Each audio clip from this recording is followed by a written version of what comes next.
We interrupt this broadcast to bring you this important bulletin from the United Press. Flash, Washington. The White House announces Japanese attack on Pearl Harbor. When the world was at war, more than 16 million Americans answered the call to serve. These young guys are barely more than boys, but in a few weeks they'll be in the center of the storm. You who have not seen it do not know what hell looks like from the top. Most military history is told from a limited point of view. It follows major figures like Patton or MacArthur or Hitler, but it totally overlooks the sailors and soldiers and Marines and the lives that they led during the war. Life is precious, life is short, soldiers die, so they want to express themselves.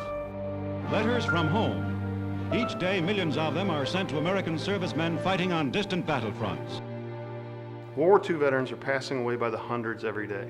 Oftentimes, their personal histories are lost in the bottom of a box. That's why my father and I are on a mission.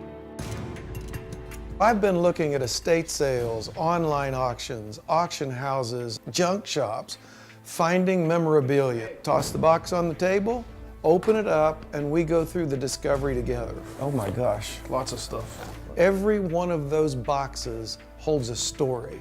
I want to open the box and release the story.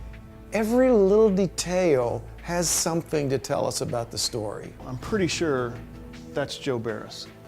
That's the guy we're looking for. Matt's an expert in the military, tracks down that story. He understands and knows that all because he's a veteran. Most of my clues point to Joe being in the 42nd. I'm an expert in research. I go finding the family. I do know that there are family members alive in Utica. I don't know what's up with the church, whether they're busy, whether they're slow, whether they're even around, but I know that my trail stops right there. I've exhausted all my options, and if that's all we've got left, let's go to Utica.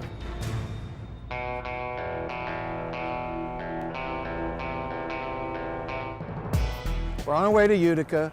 The phone rings, I pick it up, and it is Deacon Bill. Yeah, hey, listen, Bill, so we're trying to track the family down. He thought Joe might no longer be with us. They said he was just here 2 or 3 days ago, and he's very much alive. Are you kidding me? Matt, Joe was just in the service last week. Really? Oh, wow. Hi, Mrs. Putnam. My name is Bob Massey. I know that this is out of the blue and you don't know me from Adam. Well, she just about went crazy. Within seconds of speaking with Bob, I was in tears and laughing. He started telling me things that I knew, okay, he really has something because I've heard about this. Oh, hello. The Joe Barris. Here's the guy that says, oh, gee, how could I ever thank you? Oh, What an honor to finally meet you. Oh, it's unbelievable. Who's that guy? Who is that guy? Good looking devil. There's a fake in here somewhere. He may not be able to, remember what he had for breakfast, but he can remember back in 1941 how cold it was on Christmas Day. One of our troop ships was sunk by a submarine, and approximately, give or take, 800 men died. On Christmas Day, I always loved Christmas, and I still do. I survived, but look at the ones that died.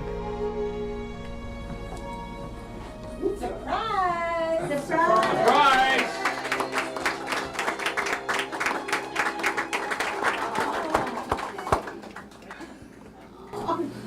It was just phenomenal, the joy that it brought him.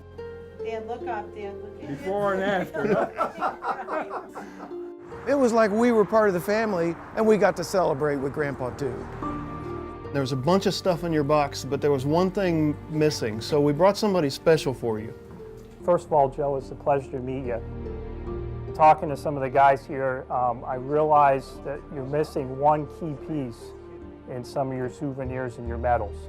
That's a combat infantryman's badge, and it's only given to people that are actually in engagement with the enemy. So today I'd like to present you mine that I earned in Iraq, and I want to give it to you. When the National Guardsman, Rob, came from Joe's unit, he took it off and gave it to him because it was missing from the box, even though it was on the picture. This is a greater honor for me to give this to you than you receiving this, I'm sure. Wonderful. It's unreal. Here you go, sir. Thank you so much. Yes, and thank you for your service. Oh. I appreciate that. Thank you.